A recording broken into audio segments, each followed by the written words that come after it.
Good afternoon, everybody. Welcome to my channel. Hope everyone is doing okay on this Sunday afternoon. Yeah, I thought I'd do a series of different videos, really, and I thought I'd start off talking about my extras work when I used to be a film and TV extra many moons ago.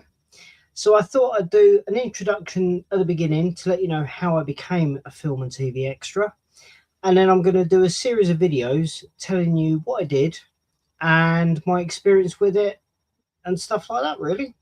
So it was around, let me just get my, where are we? Let's get the paperwork. I think now it must have been 2000, where are we? 2008. My brother saw an advert in the paper for a casting company which was going to be at Shepperton Studios, which is not far down the road from me. And it was a company called Oi Oi. Oh, hello, Mr. Duffman. Hope you're doing okay. Thanks for coming in. Yeah, so I went with my brother down to an audition down at Shepperton Studios for an agency called Oi Oi. And we went down there, had an interview, had a chat with them. They signed us up. Didn't cost us anything. And they just asked that we got some photos done. So you had to get a portrait, which is just your face and your shoulders, and a full body. A friend of mine, luckily, knew of someone in Staines upon Thames at the time who had a studio there, and he knew them. And we got a great price on some photos done for that. Now, while I was at Shepperton for this interview with Oi Oi, I had long hair down to about here, and they told me not to cut my hair at that time. So, and they also recommended that I signed up with an agency called Mad Dog Castings. So, signed up with Oi Oi, sorted all that out, and then a little while later, I signed up with Mad Dog Casting. Now, the one thing I will say is different agencies do things in different ways. With Oi Oi, I never got actually any work, but the way they do it is they will ask you if you're free at a certain time. Now, I'm not sure if it was, I think it was by email. I can't remember fully now because it was obviously ages ago. And the stuff I did with Oi Oi, you had to audition. So you had to go along, be in front of the camera, do your bit, and they would say whether you got the job or not. I didn't get any of them. I will go through what I went for on here, but I'll go through the other stuff in a different time. Hi, Paps. Thanks for coming in. So, yeah. So, for Oi Oi, I went for, now, I think it was 2 auditions I ended up doing. One was for there was a singer called Roots Maneuver who was doing a video, and it was themed to cricket. And basically they just said to me to do some actions to do with cricket, which I did in front of a camera, and I didn't get it. But hey ho, there we go. That's what happens. And the second one I did for them was it was going to be for a mobile phone company, and it was basically karaoke.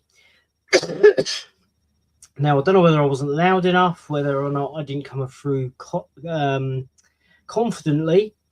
I had to do it in a room with a few other people, and again, didn't get it.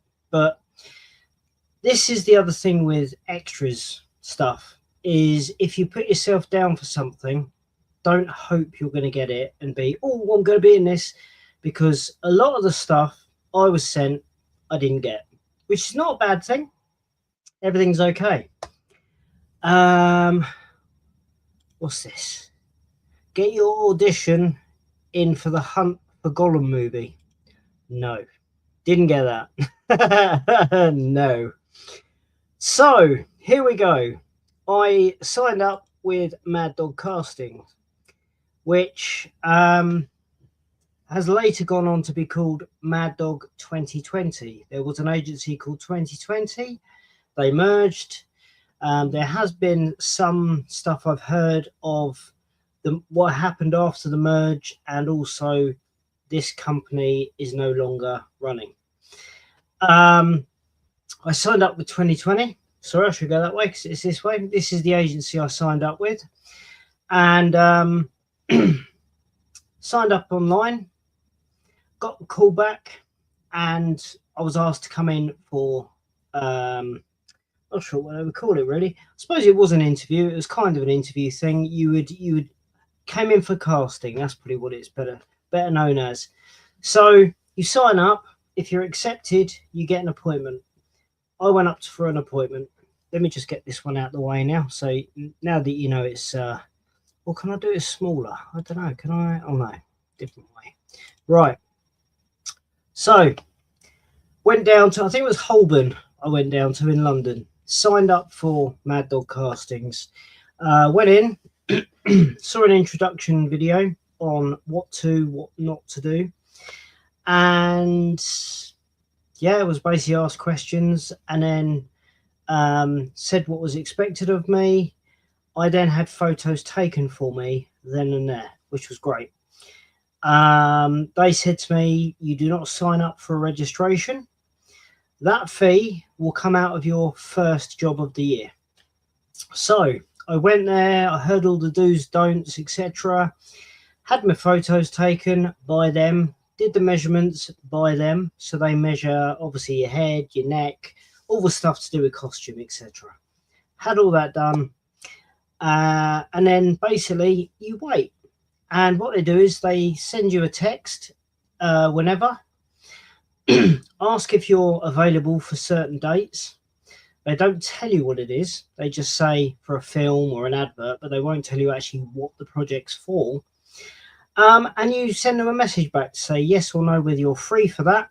They will then send your details to production, and then you wait. Sometimes they will pencil you in, as in you're on the reserve, you could get it, but it's not a guarantee. Now, some of the points I will let you know about. One thing you must be able to do, and that is patience. That is a big thing when becoming a film and TV extra. You need to have the patience. Some of the projects I've done have taken 30 seconds, a minute, maybe 2 minutes to what they call it, to reset, to go back to shooting. Some of the stuff I've done, you could be waiting half an hour, 40 minutes for them to reset and to go back in. There is one production which I will mention at a later time, where we had pretty much a whole day where we were under a tent because it was peeing it down with rain and they couldn't do any filming. So yeah, patience is my big thing. I will let you know. So be patient if you want to become an extra. The other thing is, if you don't, this is going to sound strange me saying this, if you don't have a lot of clothes and you've got, you know, enough room in your wardrobe, you've got storage, etc. One of the things that does help is if you have wardrobe, which means if you have a uniform from a certain year, whether it's police, fire, anything like that. If you've got football shirts, the other big thing is skills. If you've got a lot of skills, whether it's juggling, horse riding, anything like that, they need to be on your profile, because whenever the casting people are looking for somebody, they will need to know all those relevant things. If you've got down juggling, you could be down for a party scene, you could be in a, I don't know, a circus film. If you put down horse riding, you can ride a horse. There are so many different things they may need you for that. So these are some of the things that will help getting into the extras work, really. And yeah, one thing I will say is that obviously I can't think of everything at the moment, but if you have any questions about becoming an extra, either put them to the side in the live here, or afterwards, please leave me a question and I will answer it in the next series of videos I do, because obviously the next video I'm going to do is the first extras work I done and tell you all about it. The other things as well which have just come to mind is, if you like a drink in the evening, don't do it the day before you're filming. They won't want you coming in smelling of alcohol or whatever. So make sure, if you're going to have a good night, do it after the filming, as in not after one day and then you're back the next. If you're going to be doing filming, don't have any drink or anything like that, anything that's going to jeopardize it. There have been some times when I've been doing the work and people have actually been told to leave the set because of various things. So yeah, you don't want to jeopardize it, because you don't know what sort of job you're going to get next. As I said before, if you get a text to say you're free for something, or you say you're free for something, majority of the time, as I've known, is you won't get, you may not get it. Most of the time, like for me, I didn't have that many jobs, but the amount of texts I had, unbelievable. One of them being for one of the Star Wars films. I did actually get texts for that. Many more. Hugo Cabaret. I think that was just called Hugo at the time. And yeah, you'll get the message through, and if you don't get it, you don't get it. That is just how it works. You also get paid after the through the agency, but you've got to wait for production as well. Production have to pay the agency before you get the money. So please be careful with that. Too bad I could see you as a Jedi. Well, you know, the Force is strong. One thing I will say, and I'm going to bring this back up again, like I did before, if it will come up. There we go. Mad Dog Casting. Now, I have heard from a source, from someone I know who does extras work now. I don't know whether it was later on near the end, but because I'm not sure if Mad Dog 2020 is still going. I believe it's finished now, due to the fact that the person who was running it at the time wasn't paying artists, and I believe he's got another agency now, but I don't know what the name of that is, but I'll try and find out from a friend of mine. Mad Dog, to begin with, was created by a lady who we met when I went for my very first casting, which was, I think, in 2008. But obviously people move on to different agencies, etc. So yeah, as I say, it merged to Mad Dog 2020, and at the point before it actually ceased, stopped becoming that, there was quite a few extras that apparently didn't get paid. So yeah, so just to warn you, I don't really know what to look out for with agencies now. It is basically just a fact of be aware. And the agencies that I used to know about, I don't know if they're still going now, but I think the big one is called Ray Knight, which does EastEnders. I don't know if Casualty is still going now. A lot of those big ones. There was Casting Collective, Universal Extras. Yeah, they're the only main ones I know of now. There is loads out there. Some of them are based in film studios. So yeah. So yeah, that's basically it, really. So make sure, you know, I mean, if you, as I say, if you've got skills, if you've got costume, also suits as well, because they're you know, most people have a suit. Yeah, so it's that's all good. Hi Mario, hope you're doing okay. Thanks for coming in. So yeah, so as I say, that is I'm not really sure what else to say, really. It's just making sure that you don't get your hopes up for any project. You know, you never know where you're going to go. I mean, a lot of the stuff I filmed was actually on location and not in studios. So what I'm going to do is, just to let you know, as of next week, any photos that I can show you of where I filmed, I've got some pictures of me in costume.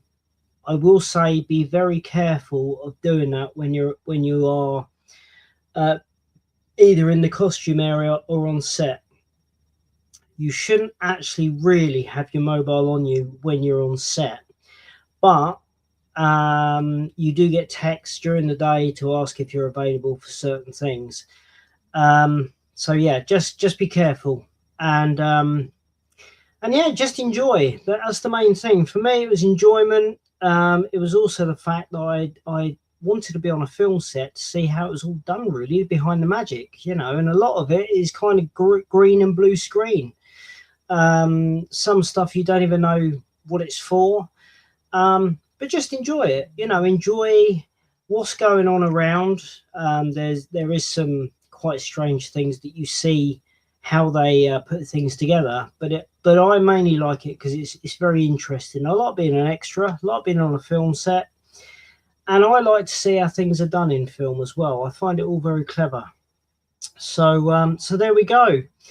I was going to say what the first thing was, but I'm going to wait until next week. I'll let you know what it is next week. It was an advert I did. That was the first thing I did, and I will tell you all about my experience, what happened there, and yeah.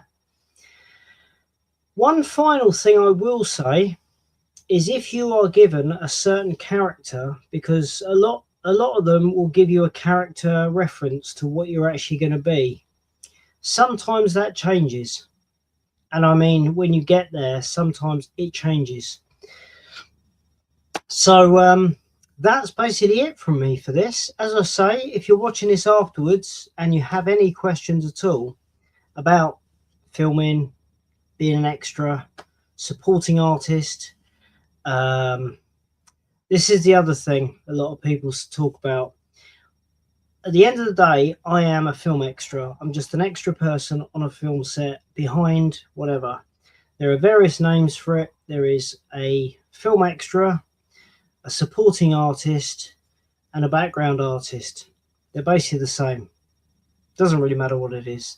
I am a film and TV extra, or I was, and hopefully in time I will be again. But yeah, it's a lot of fun. You meet a lot of people, and just enjoy it. So that is it from me for today. I hope you found that information good. I don't know whether it inspires anyone. I did actually do this on another channel I had. I made up a channel called PJ Robbie.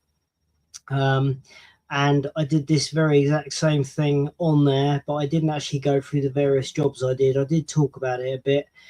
And when I went for a casting with Universal Extras, someone recognised me. And, if it helps someone do something that they would love to do, I never thought I'd get into it. It was actually kind of a dream job for me to do. But yeah, it's awesome. And if you want to go for it, just do, because it doesn't matter what size you are, what colour you are, they're always looking for somebody. And like when you go out shopping or anywhere like that, you've got a mixture of shapes, sizes, whatever, everywhere. They're going to need you at some point. So if you do join one, good luck. And I will see you next week. And I'll talk about my first experience on a film set, and what we did. So take care, and I'll see you soon.